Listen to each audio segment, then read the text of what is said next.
அண்ணா என் பேர் பாலச்சந்தர். வயசு வந்து 42. வாடா பாலச்சந்தர், அவர் பேருக்கு பாரு ரவுடியாடா. பாலச்சந்தர் அவருக்கு நேரம் நல்லா இருக்கணும். பாலச்சந்தர் ஐயா என்ன நினைச்சாரோ அது நடக்கணும். இறகம் யோகம் அவருக்கு நல்லா இருக்கணும். நாடி கேட்டது பழிக்கணும்னு பார்த்தியா. பாலச்சந்தர் ஒரு நம்பர் சொல்லுங்க. பாலச்சந்தர் 1ல இருந்து 10க்குள்ள, அதாவது 1 சொல்லாதீங்க 10 சொல்லாதீங்க, அதுக்குள்ள ஏதாவது ஒன்று சொல்லுங்க. 5. ஒரு பூ பேர் ஒன்று சொல்லுங்க. தாமரை.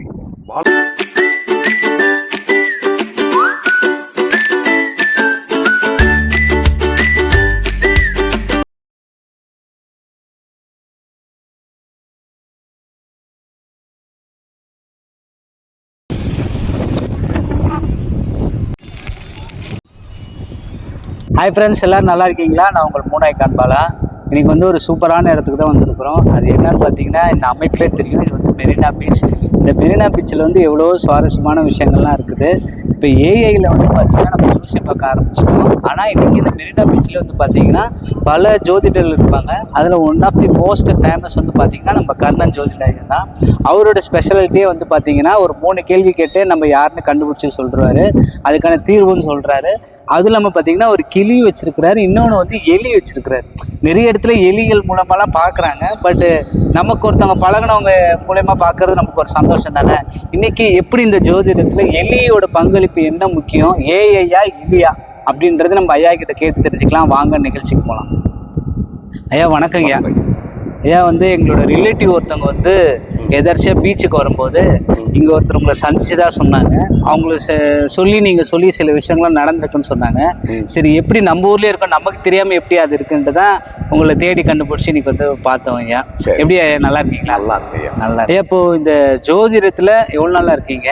எவ்வளோ வருஷமாக வந்து பார்த்தீங்கன்னா கிளி இந்த எலி அது மூலியமாக சம்மந்தம்? அதாவது இந்த ஜோசியத்தில் எனக்கு முன்னாடி பல வருஷங்கள் பண்ணிக்கிட்டு தான் இருக்காங்க. ஆனால் நான் இந்த தொழிலுக்கு வரும்போது என்னுடைய 17வது வயசுலேயே இந்த தொழிலுக்குள்ளே வந்துட்டேன்.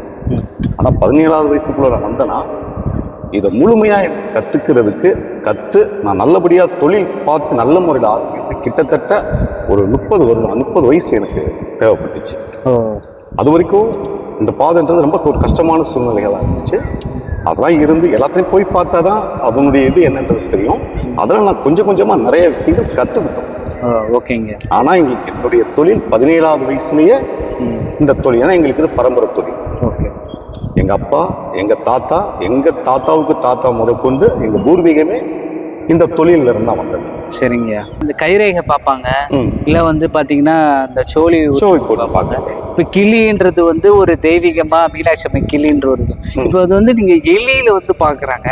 கிளிக்கும் எலிக்கும் உள்ள வித்தியாசம் என்ன? அதாவது கிளிக்கும் எலிக்கும் என்ன வித்தியாசம்னு பார்த்தீங்கன்னா, ரெண்டுமே சீட்டு தான் எடுத்து பார்க்கும். அவங்க எடுக்க போகிறது சீட்டு தான்.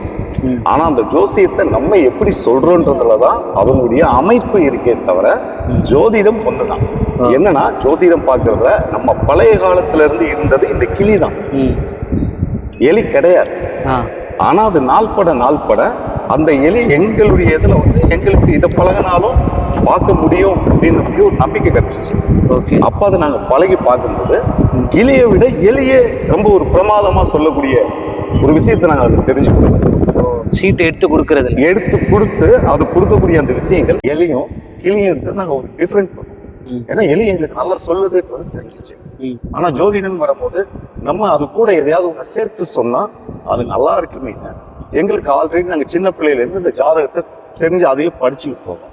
அப்ப அதை என்ன பண்ணா நம்ம எங்களுக்கும் ஒரு பொழப்பு வேணும், கொஞ்சம் நம்மளுடைய தொழிலை இன்னும் கொஞ்சம் இம்ப்ரூவ்மெண்ட் பண்ணணுன்றதுக்காக அந்த எலி எடுத்த ஜோசியத்தோட நாங்கள் ஜாதகத்தையும் கூட இணைச்சோம். ஜாதகத்தையும் இணைச்சு சொல்றதுனால அது உங்களுக்கு 100%, 99% கிட்டத்தட்ட அதுல எல்லாமே சரியாகும். அப்ப அவங்க நிறைய விஷயங்கள் தெரிஞ்சுக்கணும் அப்படின்னு நினைக்கிறவங்க எலிங்க பார்க்க ஆரம்பிச்சோம். சாதாரணமா வந்து ஜோசியை விட்டு பார்த்தா போதும், ஜாலிக்கு பார்க்கறாங்க ஃப்ரெண்ட்ஸ் அந்த மாதிரியான இடத்துல சாதாரணமா கிளியை வச்சு எடுத்து அதுல என்ன சாமி வருதோ அதை மட்டும் சொல்ல ஆரம்பிச்சோம். அப்படி வந்ததுதான் இந்த 2 தொழில். ஆனா நம்ம ஒரு பூர்வீகம் எதுன்னு பாத்தீங்கன்னா கிளி தான். ஓகே ஐயா. அப்புறம் இது மாதிரி எலியெல்லாம் வீட்டில் வந்து பிடிச்சி தூக்கி போகிறதெல்லாம் மும்முரமாக இருக்கும்போது இது கலர்ஃபுல்லாகவும் இருக்குது. இது வந்து எப்படி ட்ரெயின் பண்ணுறீங்க? அது சொன்ன பேச்சு கேட்குது. அதாவது இது வந்து நம்ம நாட்டை சேர்ந்தது இல்லை, இது வெளிநாட்டை சேர்ந்த ஒரு எலியினத்தை சேர்ந்தது. இப்ப மனிதர்களுக்கெல்லாம் உடம்புல என்ன இருக்குன்றதை செக் பண்றதுக்காக மருந்து செலுத்துறாங்க இல்லையா? அந்த மருந்து செலுத்துறதுக்காக இதை அங்க இருந்து இங்க எடுத்துட்டு வந்து வச்சிருக்காங்க. அங்கதான் இது வந்துச்சு. அப்ப எங்களோட முன்னோர்கள் ஒருத்தங்களுக்கு இது கிடைக்கும் போது இதையும் பழக முடியும். நம்ம வீட்டுல இருக்கிற மாதிரி ஒரு ஜீவன் இல்லை, இது ஆளுங்கிட்ட நல்லா பழகுது அப்படின்னு ஒரு விஷயத்தை தெரிஞ்சுக்கிட்டு அதை வச்சுதான் அவங்க பழகும். Okay okay. அப்போ பழகும் போது அதை வச்சு எல்லாமே நன்மையான விஷயங்களா தெரிய ஆரம்பிச்சிச்சு. ஓகே. அப்ப அதே ஒரு தொழிலாவே எடுக்கும். ஓகே. இப்போ எலி கூண்டு சின்னதா இருக்குது, வளர வளர என்ன பண்ணுவீங்க? அதாவது அதோடைய இந்த சைஸ் இவ்வளவுதான். ரெண்டாவது இது எந்த நேரம் இந்த கூட்டுக்குள்ள இருக்கிறது இல்ல. இப்ப நாங்க தொழிலுக்கு வந்திருக்கனால இது ஒரு இடத்துல இருக்கணும்ன்றதுக்காக வச்சிருக்கோம். ஆனா எங்க வீட்டுக்கு போனா இவங்க 2 பேருமே இதுக்குள்ள இருக்க மாட்டாங்க. இவங்களுக்கு தனியா ஒரு பெரிய அறையே இருக்கு. திறந்து விட்டா நாங்க சாப்பிட்டா எங்க தட்டுலதான் அது சாப்பிடும். நாங்க என்ன சாப்பாடு சாப்பிடுறோமோ அதை தான் அதுங்க சாப்பிடும். எங்க வீட்டுல அதுங்க ஒரு பிள்ளைங்க மாதிரி சுத்தி விளையாண்டுகிட்டு இருக்கே தவிர அது தொழிலுக்கு வரும்போது மட்டும்தான். இங்க வரும் கிட்டத்தட்ட ஒரு 5 மணிக்கு மேல இங்க 5 மணி 6 மணி உட்காருவோம். ஒரு 9 மணி வரைக்கும் இங்க உட்கார்ற டைம் மட்டும்தான் ஒரு கூட்டுக்குவோம். அதை தவிர மொத்த பகல்லையும் சரி இரவுலையும் சரி வீட்டுல அவங்க ஃப்ரீயா தான் சுத்திக்கிட்டு இருக்காங்க. ஓகே. அப்ப நான் ஆக்சுவலா பார்த்தா வீட்டுல வந்து எடுத்துருக்கணும். சரி, இருந்தாலும் ஒரு இது மாதிரி ஓப்பன் ஸ்பேஸ் எங்க கிடைக்கும். இப்ப எனக்கு இன்னொரு விஷயம் வந்து, இப்போ நீங்களாம் அவ்வளோ ஞானம் அவ்வளோ விஷயங்கள் வச்சிருக்கீங்க. இப்போ நீங்கள் நினைச்ச ஒரு ஆஃபீஸ் போட்டு அங்கே வந்து எவ்வளோ பண்ணி இதாகலாம், ஆனால் கடற்கரையில் தான் பண்ணணுன்றது என்ன காரணம்? அதாவது கடற்கரையில தான் இதை நாங்கள் பண்ணணும்னு நான் யோசிச்சு பண்ண விஷயம் இல்லை. நான் சின்ன வயசுல இருந்து பார்த்தீங்கன்னா தெருவில் சுற்றி கூட நாங்கள்லாம் தொழில் பார்த்துருந்துருக்கோம். ஆஃபீஸ் வச்சு தொழில் பார்த்துருந்துருக்கோம். வெளியில போய் ஊரா நான் போயிருக்கேன். டெல்லி போயிருக்கேன், பாம்பே போயிருக்கிறேன், பெங்களூர் போயிருக்கிறேன், கேஜிஎஃப் போயிருக்கிறேன். எல்லா ஊர்லயும் நாங்கள் தொழிலெல்லாம் பார்த்துருக்கோம். ஆனா வயசு இருக்க சின்ன பிள்ளை கிடையாது. இப்ப இந்த பீச்ன்றது எங்களுடைய நேரத்தை குறைக்குது. எங்களுக்கு இப்ப சாயங்காலம் வந்தா போதும். பகல்ல இங்க இந்த வெயில யாரும் வரப்போறது. ஒரு 6 மணிக்கு மேலதான் இது உள்ள வராங்க. ரெண்டாவது வர இடத்துல 4 ஜனங்கள் என்கிட்ட பார்க்கும்போது அவங்க பார்த்து என்ன பிடிச்சிருக்குன்னு அவங்க ஒரு 4 பேர் அனுப்பிச்சு விடுறாங்க. அப்ப எனக்கு இந்த இடம் வந்து கரெக்டான ஒரு இதுவா போகுது. ஓகே. எனக்கு நான் பெரிய அளவுல எதுவும் எதிர்பார்க்கல. ஆஃபீஸ் போட்டு நிறைய பேர் வச்சு பார்க்கணும் அப்படின்னு அப்படி எண்ணங்கள் அது செய்யறேன். ஓகே. என்னுடைய உடலுக்கு தகுந்த மாதிரியும் அந்த தொழிலுக்கு ஏற்ற மாதிரியும் நான் அந்த நேரத்தை மாத்திக்கிறேன். சூப்பர். இப்ப ஆபீஸ் போட்டு உட்கார்ந்தோம்னா அந்த ஒரு இடத்துக்குள்ள வரவங்களுக்கு மட்டும்தான் அது தெரியும். ஆனா இது பொது இடம். மெரினா பீச்ன்றது சென்னைக்கே ஒரு முக்கியமான ஒரு பிளேஸ் அது. அப்ப நிறைய பேர் இங்க வருவாங்க. ஒரு சந்தோஷமான ஒரு நேரமாக்கும் போவோம், நமக்கும் பொழுதுபோக்கு போன மாதிரி இருக்குன்றதுக்காக இந்த இடத்த தேர்ந்தெடுத்தோம். Okay okay. Super super. இப்போ நீங்க வந்து உங்களோட பாரம்பரியம் என்ன? இப்போ எல்லாரும் ஜாலின்னு பாக்குறவங்க சில விஷயம் சொல்லுவாங்க, நீங்க பாக்குற பாரம்பரியம்? உங்களுக்கு நான் முதல்ல சொன்னேன், எங்களுடைய பரம்பரை தொழிலே. ஓகே. எங்களுடைய பரம்பரையாவே நாங்க இதை பார்த்துக்கிட்டு இருக்கோம். நாங்க வந்து சென்னையை சேர்ந்தவங்க கிடையாது. சரி. நாங்க திருநெல்வேலி பக்கத்துல இருக்கக்கூடிய கிட்டத்தட்ட நம்ம எட்டப்பன் அப்படின்னு சொல்லுவாங்களே, அந்த எட்டயாபுரம் ஊருக்கு பக்கத்துல இருக்கக்கூடிய ஒரு கிராமத்தில் பிறந்தவங்க தான் நாங்க. சரியா? கட்டபொம்மன் சொல்றாங்க இல்லையா, அவரு வணங்குறாரு இல்லையா ஒரு தெய்வம் செக்கப்பன், அதுதான் எங்களுடைய குலதெய்வம் செக்கம்மா. அந்த ஆட்சியில இருந்து வந்தவங்க, அங்க இருந்து இடம் பெயர்ந்து இங்க வந்தோம். சரி. நான் பிறக்கிறதுக்கு 50 வருஷத்துக்கு முன்னாடி எங்க அம்மா அப்பா இந்த சென்னைக்கு வந்துட்டாங்க. அதனால நாங்க என்ன பண்ணிட்டோம்னா இங்கேயே பிறந்து வளர்ந்ததுனால பசங்க எல்லாருமே தொழில் மாத்திக்கிட்டு அவங்களோட வேலையை பார்க்க ஆரம்பிச்சிட்டாங்க. சரிங்க. சரி. நாங்க இது மறக்க முடியல, இதுல இருந்து விலகி போறதுக்கு எங்களுக்கு தொழில் தெரியாது. சரி. அதனால சின்னதுல இருந்து கத்துக்கிட்டதுனால நாங்க இன்னும் தெரியாது. ஓகே. சூப்பரே சூப்பரே. இப்போ இந்த எலி எப்படி வந்து வெளியில வராங்க அதை பத்திலாம் கொஞ்சம். ஃப்ரெண்ட்ஸ், அண்ணன் வந்து ஒரு நேர்மையான ஒரு விஷயம் சொல்றாரு. யார் சம்மந்தப்பட்டவங்க அவங்க நேரடி வந்தா அங்க அவங்களுக்கா இருப்பாங்கன்ட்டு.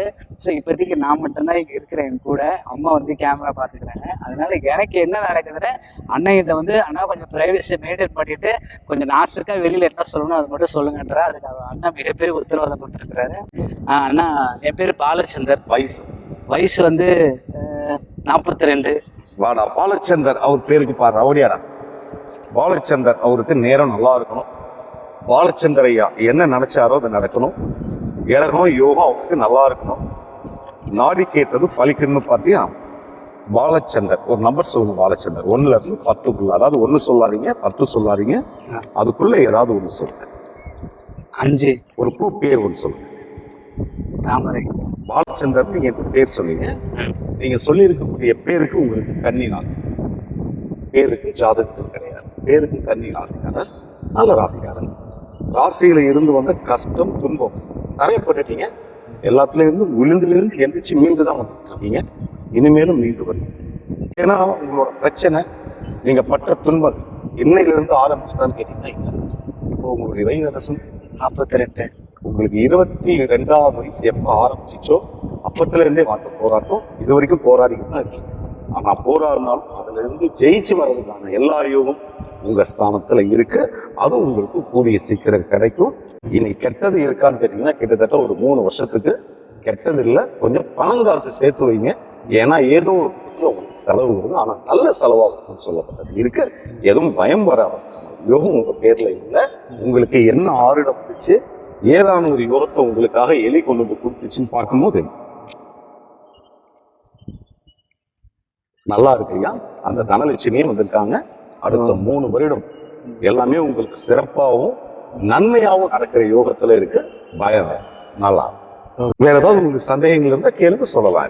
இல்லை ஐயா, எனக்கு வந்து ரொம்ப ஒரு மெயினாக வந்து என்னன்னா, எதுக்கு இங்கே வந்து நான் சொன்னேன்னா, ஒருத்தவங்க நல்லது நடந்திருக்கு. இதுக்கு வந்து நம்ம ப்ரமோஷனுக்காகவோ வீடியோக்காகலாம் வரல. ஒரு நல்லதுன்னு ஒருத்தவங்க நடந்திருக்கிறதுனால அதை சொல்கிறேன். இது அண்ணனுக்கான விளம்பரம் இல்லை. ஏன்னா அண்ணனுக்கு வந்து பல பேர் ஆல்ரெடி தொடர்பு இருக்கு. ஒரு மக்களுக்கு சில விஷயங்கள்லாம் இருக்குது அப்படின்ற போது மெரினா பீச்சில் இப்படி ஒரு விஷயம் இருக்குன்றது தான் நான் மெயினாக இங்கே வந்து பண்ணுது. ஆனால் உண்மையிலே ரொம்ப நன்றிண்ணா. அது எனக்கு வந்து நிறைய விஷயங்கள் வந்து கேட்கணும். நான் பர்சனலாக நிறைய விஷயம் கேட்டுட்டு போனேன். உங்களுக்கு இதில் ஏதாச்சும் பார்க்கணும் விருப்பப்பட்டுச்சுன்னா நீங்கள் வந்து மெரினா பீச் வந்து கண்ணனுக்கு ஸ்விம்மிங் பூல் பக்கத்தில் தான் அவரோட இருக்கிற இடம். நீங்கள் ஈஸியாக கண்டுபிடிச்சிடலாம். 5 மணிலேருந்து நைட்டு 9 மணி வரைக்கும் இருக்காரு. மக்கள் வந்து பல இடம் தாண்டி எங்கேயாச்சும் ஒரு நல்லது நடக்காதா தேடி வந்துட்டு இருக்காங்க. கண்டிப்பா. அப்போ எல்லாரும் ஒன்று சொல்கிறாங்க, உங்களுக்கு ஒரு நல்லது நடக்கும்போது தாங்க ஒருத்தவங்க வந்து நல்லவங்க கிடைப்பாங்க, நல்லா சொல்கிறதுக்கான ஆளுங்க கிடைப்பாங்க. அப்போ அவங்க வரதுக்கு முன்னாடி ஏதோ ஒரு நல்லது பண்ணனா என்ன கொஞ்சமாச்சு இதெல்லாம் பண்ணாதானங்க உங்களுக்கு நல்லவங்க கிடைப்பாங்கன்னு என்னென்ன விஷயம் நீங்க சொல்றீங்க? அதாவது முதல்ல நம்ம எந்த இடத்துக்கு போனாலும் நம்மளுடைய மனசு சுத்தமா இருக்கும். அடுத்தவங்களுக்கு கெடுதல் நினைக்காம இருக்கிற வரைக்கும் நம்மளை எந்த கெட்டதும் வந்து நெருங்காது. நமக்கு பழகுறவங்களும் நல்லவங்களாகவே கிடைப்பாங்க. சரிங்களா? அதனால யாரையுமே நம்ம ஒரு சொல்லக்கூடாது. சரி, நம்ம மனசார அந்த ஆண்டவங்கிட்ட வேண்டி எடுத்து ஒரு விஷயத்தை செய்ய பண்ணால் நமக்கு கிடைக்கிறவங்களுக்கு நல்லவங்க கிடைப்பாங்க. இதுதான் சூட்சமே. ஆமாம் ஃப்ரெண்ட்ஸ், கண்டிப்பாக அண்ணன் சொன்ன விஷயம் நமக்கு ஈஸியாக புரிஞ்சிருக்கும். நமக்கு நல்லது நடக்கணும்னா நம்ம ஏதாச்சும் குறைஞ்சபட்சம் ஏதாவது நல்லது பண்ணாதான் நல்லது நடக்குன்றாரு. ஏன்னா எல்லாரும் தேடி இருப்பான், அதை நம்பாது இதை நம்பாதீங்கன்றாங்க. இது மாதிரி விஷயம் இருக்குது, கிளியும் இருக்குது, எலியும் இருக்கு, அதுக்குள்ள நம்ம வாழ்க்கையை அடங்கியிருக்கு அப்படின்ற விஷயத்த வந்து உங்கள்கிட்ட சொல்லணும்னா இந்த வீடியோ பதிவு. மீண்டும் ஒரு நல்ல வீடியோ சந்திக்கிறேன். நான் உங்கள் பூனை கேட்பேன். நன்றிண்ணா.